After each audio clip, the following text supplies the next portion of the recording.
Raj TV viewers எல்லாருக்கும் வணக்கம் and welcome to our show சரித்திர நாயகன் சிவாஜி கணேசன்.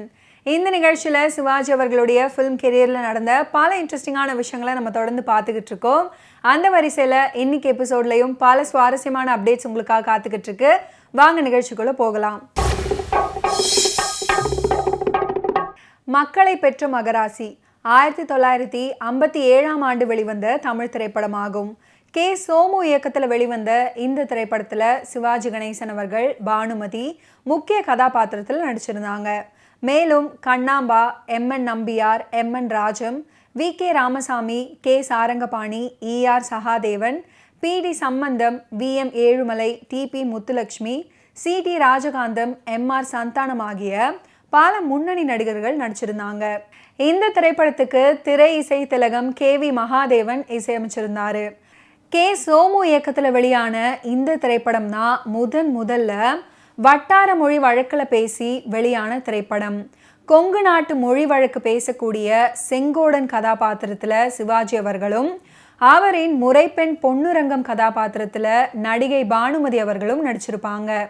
இந்த படத்தில் இடம்பெற்றிருக்கும் போறவளே போறவளே பொன்னுரங்கம் பாடல் சூப்பர் ஹிட் வெற்றி பெற்று பட்டி தொட்டியெல்லாம் பிரபலம் அடைந்த ஒரு பாடல்.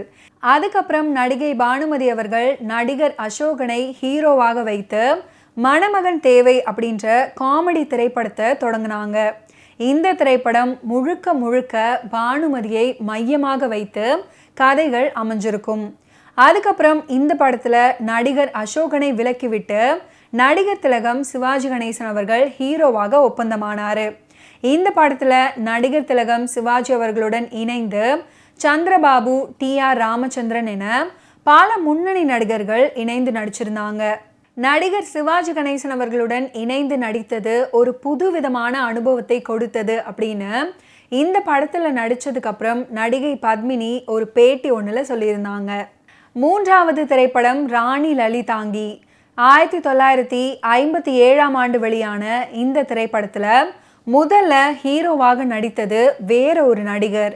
அந்த பிரபல நடிகர் ஒரு சில காரணங்களை மையமாக வச்சு இந்த படத்துல நடிக்கிறத மறுத்திருக்கிறாரு.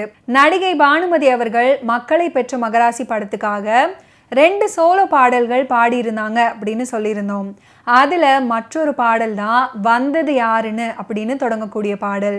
இந்த பாடலுக்கு உண்டான வரிகளை எழுதியவர் மருதகாசி அவர்கள். செங்கோடனின் தங்கை தங்கமாக நடிச்சிருக்கிறவங்க எம்.என். ராஜம் அவர்கள். விசேஷமாக பாராட்டி சொல்ல வேண்டிய அவர் நடிப்பு குறை சொல்ல இடமில்லாமல் நன்றாக அமைந்திருக்கும். செங்கோடனின் தாயார் அங்கமாளாக நடிக்கும் கண்ணாம்பாதா மக்களை பெற்ற மகராசி. இந்த பட்டத்தை பெறுவதற்காக அவங்க பல விதத்திலும் பாடுபட்டு கண்ணீர் விட்டு பெற்ற மகனை கன்னத்தில் அறைந்து கடைசியில கிணற்றில் குதிக்க கூட தயாராக இருப்பாங்க. பிறகு வஞ்சக வெறியன் வீசிய கத்தி குத்துக்கு ஆளாகி உயிர் தியாகமும் செய்வாங்க. முன்னணி நடிகை பானுமதி அவர்கள் நடிப்புல 1957 ஆண்டு மட்டும் கிட்டத்தட்ட 4 திரைப்படங்கள் வெளியாகி இருந்துச்சு. இந்த 4 திரைப்படங்கள்லையுமே நடிகை பானுமதி நடிகர் திலகம் சிவாஜி அவர்களுடன் இணைந்து ஜோடியாக நடிச்சிருப்பாங்க. அதில் முதல் திரைப்படம் 1957 ஆண்டு பிப்ரவரி மாதம் 27 வெளியான மக்களை பெற்ற மகராசி திரைப்படம். அதே ஆண்டு இறுதியாக அம்பிகாபதி திரைப்படம் வெளியாக இருந்துச்சு. இந்த படத்தில் நடிக்கும் பொழுது நடிகர் சிவாஜி அவர்களுக்கும் பானுமதி அவர்களுக்கும் இடையே சிறிய சண்டை ஒன்று ஏற்பட்டுச்சு. ஆனால் இந்த படத்தில் ஒரு சில காதல் காட்சிகள் இடம்பெற்றிருந்துச்சு. அதனால் நடிகர் சிவாஜி அவர்களும் பானுமதி அவர்களும் தன் தனிப்பட்ட சண்டையை ஓரமாக வைத்துவிட்டு படத்தில் காட்சிகளுக்கு தகுந்தாற் போல இணைந்து நடிச்சிருப்பாங்க. இருவரின் நடிப்புக்கு ஏற்றாற் போல இந்த திரைப்படமும் மிகப்பெரிய வெற்றியை பெற்றது.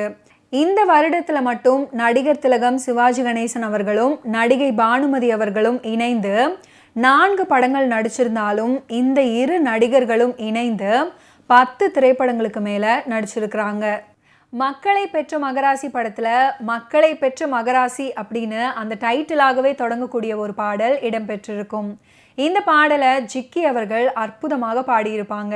இந்த பாடலுக்கு உண்டான வரிகளை மருதகாசி அவர்கள் எழுதியிருப்பாரு.